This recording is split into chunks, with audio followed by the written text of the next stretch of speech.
Beda. Bismillahirrahmanirrahim. Perkenalkan, nama saya Hikmal Al-Akbar dengan NIM 102042440055. Saya dari kelas SI 2402 jurusan Sistem Informasi. Pada video kali ini saya ingin menjelaskan tentang tugas UTS basis data. Oke, yang pertama saya ingin menjelaskan IRD. Jadi apa itu IRD? IRD adalah Entity Relationship Diagram. Adalah sebuah diagram yang digunakan untuk menggambarkan struktur data secara visual dalam sebuah sistem. Diagram ini menunjukkan entitas atau objek penting dalam sistem seperti pelanggan, produk, transaksi, serta hubungan antar entitas tersebut. Nah, ini adalah IRD yang sudah saya buat. Jadi di tugas itu disuruh membuat IRD untuk sebuah toko, yaitu toko Ahmad. Dan setelah saya pelajari, setelah saya teliti, ternyata saya mendapatkan 6 entitas dari studi kasus ini. Yang pertama ada entitas kategori. Kategori ini memiliki dua atribut, yaitu ada atribut ID kategori, nama kategori. Habis itu ada produk, ada entitas produk. Entitas produk ini memiliki 6 atribut, yaitu ada ID produk, nama produk, harga, stok, ID merek, dan ID kategori. Setelah itu ada yang namanya entitas merek. Entitas merek ini memiliki ID merek, memiliki atribut ID merek, di situ ada nama merek atributnya. Nah, selanjutnya ada entitas pelanggan yang memiliki 4 atribut, yaitu ada ID pelanggan, nama, nomor telepon, dan alamat. Setelah itu ada juga entitas transaksi. Entitas transaksi ini memiliki 3 atribut, yaitu ada atribut transaksi, atribut tanggal transaksi, dan atribut ID pelanggan. Nah, yang terakhir ini ada detail transaksi. Detail transaksi ini memiliki 5 atribut, yaitu ada ID detail, ID transaksi, ID produk, jumlah, sama subtotal. Nah, dari masing-masing entitas ini memiliki relasi atau memiliki hubungan antara entitas. Seperti yang kita lihat sini ada entitas kategori itu memiliki relasi dengan entitas produk. Relasinya adalah one to many, yang artinya satu kategori itu memiliki banyak produk. Seperti contoh kategori makanan instan itu memiliki banyak produk. Kayak misalkan mie instan ini ada banyak, kayak ada mie sedap, ada Indomie, ada mie yang lain gitu. Jadi ada banyak produk di situ. Nah, terus misalkan kategori kecantikan, misalkan ada banyak produk, ada lipstick, ada skincare, sabun muka, dan lain-lain gitu. Jadi relasinya adalah one to many gitu. Habis itu kalau kita lihat juga ada relasi antara produk dan merek. Itu satu produk itu bisa memiliki banyak merek. Yang tadi saya bilang, misalkan ada satu mie misalkan katakanlah Indomie itu misalkan mie itu ada banyak merek kayak gitu loh. Jadi kayak ada banyak merek sih, ada Indomie, ada mie sedap, ada yang lain. Misalkan di produk lipstick ada banyak lipstick, ada kayak dari Wardah, dari Apavon, segala macam itu, sabun muka misalnya ada dari Garnier, ada dari Nivea Men, dan lain-lain. Jadi produk itu ada banyak mereknya gitu. Nah, terus ada namanya entitas pelanggan. Entitas pelanggan ini one to many. Kenapa one to many, satu banyak? Karena satu orang pelanggan itu bisa jadi memiliki banyak transaksi gitu, transaksi sebelum-sebelumnya, banyak transaksi gitu. Dan di detail transaksi ini memiliki satu one to one, jadi memiliki satu transaksi. Kenapa? Karena biasa itu transaksi itu kalau di detailnya itu pasti ke satu gitu, ke apa namanya, satu transaksi gitu. Misalkan satu transaksi ini cuma punya satu detail transaksi, itu kayak apa ya, contohnya itu kayak misalkan spesifiknya lah gitu, spesifiknya ya ada satu gitu, dan detail transaksi ini, dan ada yang terakhir ini adalah produk. Produk ini ke detail transaksi itu banyak, one to many gitu, one to many, dari detail transaksi ke produk. Karena ya detail transaksi itu mungkin banyak ya produk di detail transaksi, misalkan dia beli banyak produk gitu ya, seperti itu. Oke, setelah tadi saya jelasin tentang ERD secara singkat dan mudah mungkin dipahamin, sekarang kita lanjut ke uh, relational model. Jadi sebelumnya apa itu relational model, atau bisa saya sebut di DRM aja karena saya lumayan sulit untuk menyebutin relational model. Jadi RM ini adalah representasi dari ERD dalam bentuk tabel. Di setiap entitas yang sebelumnya kita buat ERD, kita buat ERD akan diubah menjadi sebuah tabel lengkap atribut sebagai kolom relasi antar entitas, juga representasi melalui foreign key dalam tabel. Jadi RM ini atau relational model ini adalah bentuk transformasi dari ERD yang sebelumnya. Jadi pertama itu ERD itu baru cuman kayak sketsa atau rangkaian doang. Setelah itu sudah jadi, nanti baru kita buat menjadi RM ini atau relational model ini di dalam MySQL. Nah, ini adalah bentuk dari relational model yang sudah jadi. Gitu. Ini dibuat di MySQL Workbench. Nah, jadi relational model ini atau RM ini ada 6 entitas sama seperti di ERD sebenarnya. Jadi ada entitas pelanggan, ini pelanggan 0005, ini adalah nama saya. Ini ada pelanggan, ada transaksi, ada detail transaksi, ada merek, produk, dan kategori. Masing-masing ini memiliki relasi satu sama lain. Jadi RM ini adalah yang tadi dari ERD itu baru berubah jadi RM. Nah, ini adalah manfaat dari relational model. Manfaatnya dari relational model adalah menghindari duplikasi data, mudah dikelola dan dikembangkan, dan mendukung integritas data. Tuh. Lanjut ke penjelasan DDL dan DML. Lanjut ke penjelasan DDL dan DML. Pertama, apa itu DDL? Jadi DDL adalah singkatan dari Data Definition Language. Data Definition Language digunakan untuk mendefinisikan struktur tabel dalam database. Maksud saja, ini adalah contoh dari DDL. Jadi DDL ini adalah sebuah kode gitu, sintaks dari MySQL. Jadi kalau sebelumnya kita ingin mau membuat ini apa namanya, relational model ini, kita harus menuliskan kode ini dulu, namanya kode DDL. Nah, sebelum jadi relational model kita harus create ini dulu.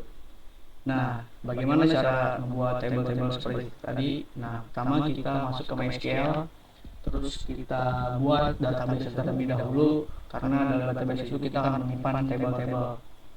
Sini kita create database. Habis create database, kita gunakan database tersebut, lalu kita buat table-table tersebut di dalam database tersebut. Nah, seperti ini sintaksnya. Ada yang pertama kita buat create table kategori. Nah, di sini ada ID kategorinya itu primary key, habis itu namanya itu varchar. Nah, habis itu ada table merek. ID-nya selalu primary dan namanya varchar. Habis itu ada create table produk. Nah, di sini create produk ini miliki tadi ID produk itu primary key, nama voucher, terus harga ini karena dalam bentuk angka itu desimal, habis itu shock itu dalam bentuk angka yaitu int, habis itu ID kategori ini diambil dari sini nih, ID kategori foreign key-nya gitu. Nah, ini dalam bentuk int, jadi kita tulis int di sini. Itu ID merek juga di sini nih. Int apa namanya? Foreign key, ini foreign key dari kategori sini. Reference itu reference kayak referensi gitu loh. Dari sini nih, dari table ini. Sama ini juga dari table sini. Nah, setelah itu ada namanya table pelanggan. Table pelanggan ini ID-nya itu ID pelanggan itu primary key, habis itu nama voucher, alamatnya txt, habis itu nomor teleponnya voucher. Nah, habis itu ada transaksi, table transaksi. Table transaksi ini memiliki ID ID primary key transaksi, habis itu ada ID pelanggan in foreign key-nya, habis itu memiliki tanggal transaksi date time. Nah, foreign key-nya ini diambil dari foreign key ini diambil dari pelanggan di sini nih. ID pelanggan diambil dari sini, dari pelanggan. Nah, seperti itu relasinya.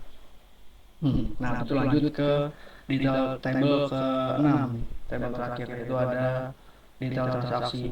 Detail transaksi ini ada ID detail, primary key, habis itu ada ID transaksi, ID produk, dan jumlah dalam bentuk habis itu subtotal dalam bentuk desimal. Nah, sama ini foreign key, dua ID ini foreign key dari table dari luar gitu. Transaksi, habis itu pelanggan. Oke, kita lanjut. Nah, setelah tadi saya ngebahas tentang DDL, sekarang kita lanjut ke DML. Sebelumnya saya ingin jelaskan apa itu DML atau Data Manipulation Language. DML itu adalah singkatan dari Data Manipulation Language. DML digunakan untuk mengelola data dalam tabel yang sudah dibuat dengan DDL.